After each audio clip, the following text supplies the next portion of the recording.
দেখিছোঁ অসমৰ বিভিন্ন প্ৰান্তৰ যিবোৰ অসমীয়া মাধ্যমিক স্কুল আছে ইতিমধ্যে যথেষ্ট বন্ধ হৈছে। আমি অভিভাৱকসকলে আমি সিদ্ধান্ত লৈছোঁ যে আমাৰ ল'ৰা ছোৱালীসকলক আমি অসমীয়া স্কুলতে পঢ়াম, যিহেতু অসমখনৰ এটা গৌৰৱ অসমীয়া। আমি অসমীয়া ভাষাটো আমি জীয়াই ৰাখিব বিচাৰিছোঁ আমাৰ মাজত। সেইকাৰণে আমি সকলোৱে সিদ্ধান্ত লৈ আমাৰ অভিভাৱকসকল আছে, আমি সকলোৱে সিদ্ধান্ত বুলি আজি যোৱা কালিৰ পৰা অৰ্থাৎ শুকুৰবাৰৰ পৰা আমি লাইন পাতি আছোঁ।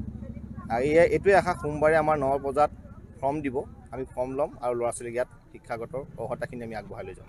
অভিভাৱক হিচাপে আপোনাক এটা কথা সুধিব বিচাৰিছোঁ, যিহেতু আপোনালোকে দিনে ৰাতি ইয়াতে থিয় হৈ আছে, যথেষ্ট কষ্টৰ সন্মুখীন হৈছে আৰু যি প্ৰতিকূল বতৰ সেয়াও আপোনালোকে নেওচিব। যদি সংখ্যা বঢ়োৱা যায় তেতিয়া হয়তো এই কষ্টটো লাঘৱ হ'ব। হয় হয়, মানে আমি এইটো চৰকাৰক, ইয়াত মুখ্যমন্ত্ৰী ডাঙৰীয়াক ইয়াৰ পৰা আমি এটা আহ্বান জনাম যে আমাৰ আজি লক্ষ্মীনাথ বেজবৰুৱা শিৱসাগৰ লক্ষ্মীনাথ বেজবৰুৱা স্কুলে হওক, ইয়াত মানে যিটো আসনৰ মানে সংখ্যা একদম সীমিত, যিহেতু 50জন ল'ৰা ছোৱালী বহিব পৰা এটা ব্যৱস্থা স্কুল বুলি নহয়, যিবোৰ স্কুল আছে অসমীয়া মাধ্যম স্কুল আছে, তাত যদি আসনৰ সংখ্যা আপোনালোকে বঢ়াই দিয়ে আৰু স্কুলখনৰ পঢ়া শুনাৰ ব্যৱস্থাবোৰ অলপ যদি সুচল কৰি দিয়ে, মানে যিখিনি পঢ়া শুনাৰ ক্ষেত্ৰত যিখিনি আগবাঢ়িব লাগে, যেনেকুৱা স্কুলখনৰ ৰিজাল্ট হ'ব লাগে, তেনেকুৱা ক্ষেত্ৰত যদি চৰকাৰে চকু দিয়ে, তেতিয়াহ'লে মই ভাবোঁ আমাৰ সকলো অসমীয়া মাধ্যম চৰকাৰে, তেতিয়াহ'লে আমি নথৈ আনন্দিত হ'ম। আমাৰ অভিভাৱকসকলৰ এয়ে প্ৰাৰ্থনা।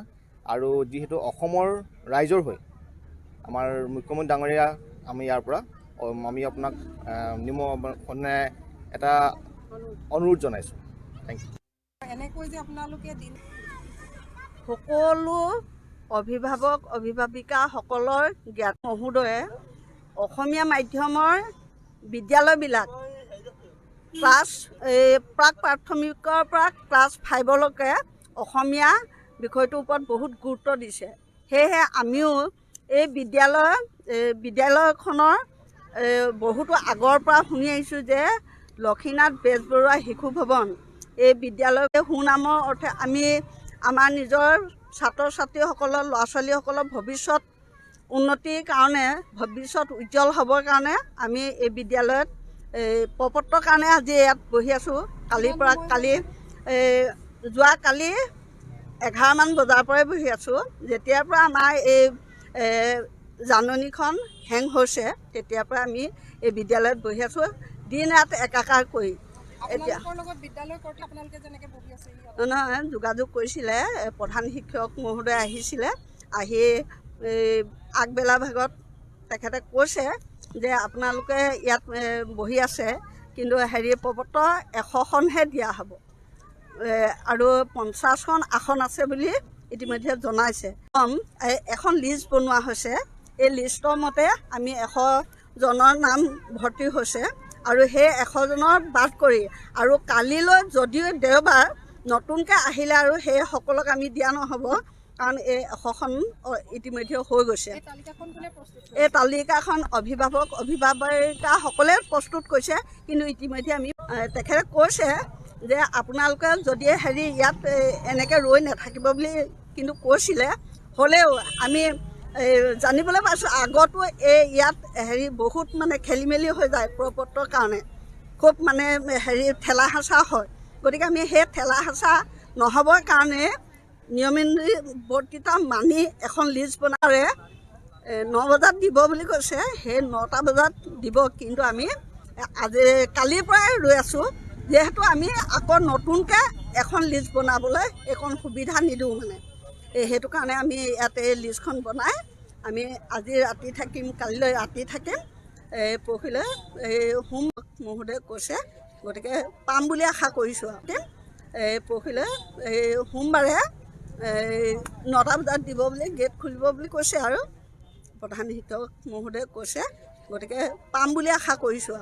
আৰু এটা নহয়, তেখেতে এইটো কৈছে যে আৰু এটা কথা জানিবলৈ দিছে, এতিয়া 50খন যদি বিদ্যালয়ৰ শ্ৰেণীকোঠা চৰকাৰে যদি সুব্যৱস্থা কৰি দিয়ে, তেতিয়া সেই বিদ্যালয়খনত এনেকৈ মানে আমি লাইন পাতিবলগীয়া নহয়। আৰু চৰকাৰক ইতিমধ্যে মুখ্যমন্ত্ৰী মহোদয় ডাঙৰীয়াক এই চেনেলৰ জৰিয়তে জনাম যে তেখেতে এই বিদ্যালয়খনৰ কালি 1 তাৰিখৰ পৰা এই বিদ্যালয়ত লক্ষ্মীনাথ বেজবৰুৱা শিশু ভৱনত নামভৰ্তিৰ বাবে নটিচ লগাইছিলে প্ৰাক প্ৰাথমিকত। সেইবাবে আমি যোৱাকালি দিনৰ 11:30 বজাৰ পৰা ইয়াত আমি উপস্থিত হৈছোহি আমাৰ নিজৰ সন্তানক ইয়াত পঢ়াবৰ বাবে এখন ফৰ্মৰ বাবে। গতিকে আমি কালি 11:30 বজাৰ পৰা ইয়াত দিন ৰাত একাকাৰ কৰি কালি যিহেতু বৰষুণো কিন্তু আমি বহিলোঁ আৰু এতিয়া সন্ধিয়া ইমান মহ ওলাইছে যদিও ইয়াৰ মাজতো আমি নিজৰ কথা বাদ দি সন্তানৰ ভৱিষ্যতৰ বাবে ইয়াত আছোঁ। যিহেতু শিৱসাগৰৰ মাজমজিয়াত 1955 চনতে স্থাপিত হোৱা এইখন এখন অতি ঐতিহ্যমণ্ডিত বিদ্যালয়, য'ত পঢ়ুৱাৰ হেঁপাহ সকলোৰে থাকে আৰু ব্যক্তিগত খণ্ডৰ আৰু ইংৰাজী মাধ্যমৰ বিদ্যালয়বোৰক ফেৰ মাৰিব পৰাকৈ কিন্তু সগৌৰৱে আজিও লক্ষ্মীনাথ বেজ নিজৰ সন্তানক মই ইয়াত দিবলৈ আগৰ পৰাই যি হেঁপাহ, সেই হেঁপাহ হয়তো ফৰ্মখন পোৱাৰ পিছত পূৰ হ'ব বুলি ভাবোঁ। গতিকে সেইকাৰণে দিন ৰাত একাকাৰ কৰি অহা 4 তাৰিখলৈকে এই 4টা দিন আমি ইয়াত এনেদৰে বহি আছোঁ। কথা হৈছে যিহেতু এইখন শিৱসাগৰৰ এখন আৰু এইখন 1955 চনতে স্থাপিত হৈছিল আৰু এখন ঐতিহাসিক আৰু শিৱসাগৰ নগৰৰে যিদিনাখনি আপোনাৰ নামভৰ্তি প্ৰপত্ৰ দিয়ে তাৰ 3-4 দিনৰ আগৰ পৰা ইয়াত মানুহৰ ভিৰ হয়।